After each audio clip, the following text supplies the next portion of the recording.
MLC ఒక party అధ్యక్షురాలు వారిని అక్కడ తీసుకెళ్తున్న తీరు చూస్తే కళ్ళు నీళ్లు ఆగడం లేదు. ఎందుకంటే వారిని అక్కడ బండల మధ్య తీసుకెళ్తూ ఒక్కసారి తోపుదారు చేసి కింద పడడం జరిగింది. వారికి తీవ్రమైన గాయాలు కావడం జరిగింది.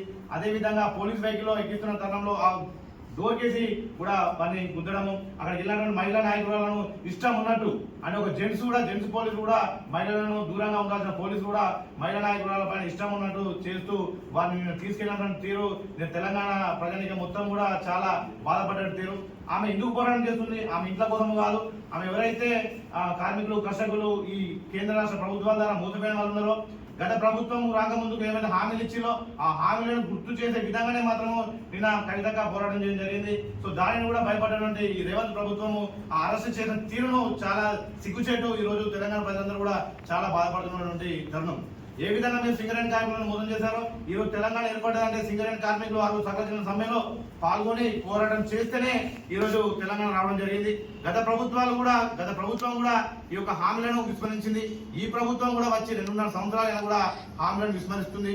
సో ఆ హామీలను ముందుకు తీసుకురావడానికి కవితక్క తెలంగాణ రాష్ట్ర సమితి ద్వారా మన రక్షణ సేన ద్వారా వివిధ ప్రోగ్రాంలు చేస్తున్నప్పటికీ ఈ ప్రభుత్వము మమ్మల్ని అందరినీ కూడా అణిచివేసే దిశగా ప్రయత్నం చేస్తుంది.